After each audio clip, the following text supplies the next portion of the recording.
I usually just conveniently give up things that I'm not doing anyway. But social media, for example, is a thing that some people give up for Lent. It's not too uncommon these days for the practice of fasting to not involve fasting from food at all. So for example, this year, and I believe last year as well, Ramadan and Lent overlapped for a bit, and that was, it seems, for some Muslims a good opportunity to compare the Muslim fast to the Christian fast. And of course, I have heard quite a few express that they thought that Lent was greatly inferior to Ramadan. And I agree. It's quite amusing how Christians give up like half a thing and call that fasting. How most Christians fast, perhaps including even myself, is essentially bullshit. I think the Christian world does not take fasting too seriously. The Bible does talk about fasting. Of course, we have Christ fasting in the desert for 40 days, which is essentially what we seek to imitate somewhat during Lent. There's also a story in the Bible where the disciples are unsuccessful in casting out a demon. And then Jesus says, "This kind does not go out except by prayer and fasting." And what's so absurdly interesting about this verse, both in Matthew and Mark, is that it is textually unstable. It doesn't appear in every manuscript, which is also why it is not in some editions of the Bible. Scholars are uncertain if it was deleted by later scribes or added. Both seem somewhat plausible. But it is bizarre that whichever direction the edit happened in, it must have happened twice. Both Matthew and Mark have a textually unstable reference to fasting. You probably don't care about my opinion about this matter, as I amn't a scholar, but I actually suspect it's been added in Matthew and deleted in Mark. I think in Mark the text flows better with it included, and in Matthew it actually reads a little more clumsily. Of course, that's very subjective, but unless we invent time travel, this will remain a very subjective issue. I don't believe scholarly research can bring us closer to the answer of this particular problem. And that's true about a lot of problems, actually. Whatever the case may be, I think the instability of these verses is like a reflection of the Christian attitude towards fasting. Are we or are we not fasting? Lent often seems like Schrödinger's fast. Of course, I can already smell the comments that it is only the Protestants for whom Lent is something deeply unserious. It is not without reason that you would say that. I would say that in apostolic Christianity, fasting, in the sense of actually refraining from certain foods, is more of a concern than it is in most Protestant churches. It is true that the apostolic sense of fasting is more connected with food, but that does not inherently make it more serious. Firstly, seafood in both Eastern and Western Christianity is considered not meat and therefore a valid Lenten meal.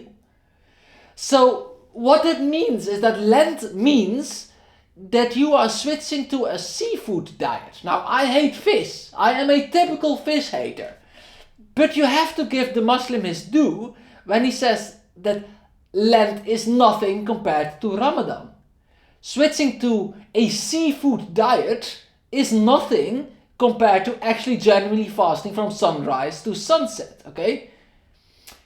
And then specifically in the West, there is also the capybara problem. I intend to speak about this in great length in the future, as it is surprisingly central in the conversation about ultramontanism. But for now, suffice to say that in Roman Catholicism, the capybara is considered a fish. Even if we were to disregard, for example, for piety points or something, the legality of seafood, or if we just simply hate fish, we also have the issue that vegan food can be really fucking luxurious. especially these days. You can have comically luxurious meals that could still be arguably valid for Lent. Yeah, people even go to restaurants. In some places, restaurants even have special menus for Lent. If I were like a spiritual leader and I wanted to promote a more serious version of Lent, imagine me as the Pope, I would have a new rule. No food that looks like it could have been ordered in a restaurant. And most certainly not food that is ordered in a restaurant.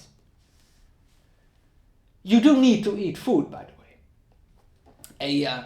A complete fast for an extended period of time is something that is physically impossible. I feel like it doesn't need to be said, but I'm gonna say it anyway, in case some really scrupulous motherfucker is watching this video. It is not possible to fast quantitatively. You need your fucking calories, okay? You cannot do your work if you are not well fed. It is simply not possible. You are gonna lose weight. You are going to diminish. And unless you are overweight, that is not actually what you want. Humans have shit to do. Unfortunately, bad shit not worth doing, but also genuine shit that needs to be done for society to function. And to do shit, we need calories. So I know Lent is almost over. This is a poorly timed video, I guess. But at the same time, I don't actually care about Lent that much. Now that sounds maybe ridiculous. If I don't care about Lent, why am I making this video? Perhaps I'm stupid? You see, in Christian traditions there are actually two types of fasting. Or at least there were historically. You may come from a household where you honor the ancient tradition of eating fish on a Friday. If not, I assure you that this is practiced in a lot of places.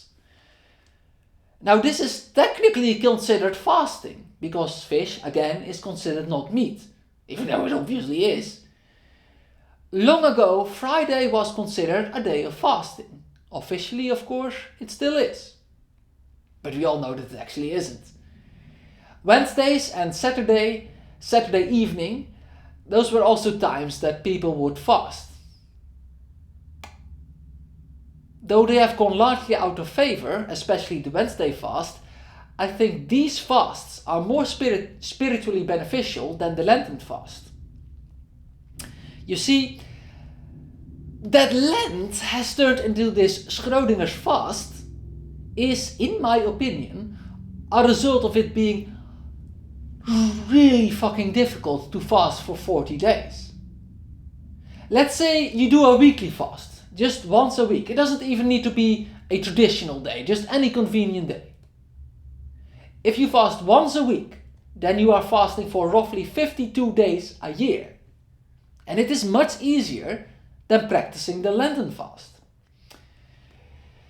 I think if Christianity redirected some of its attention from the seasonal fast to the weekly fast, I think maybe we could better manage to fast in a way that is less of a joke to Muslims, who do fast in a serious manner.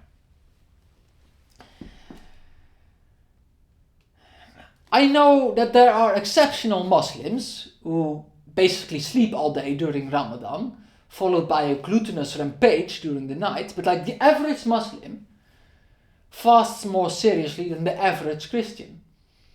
I think this is an area where Islam comfortably outcompetes Christianity.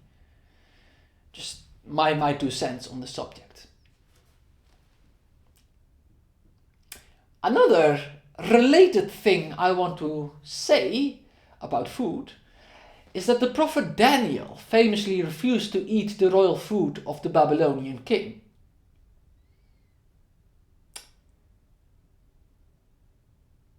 Yeah, I think I will leave it at that.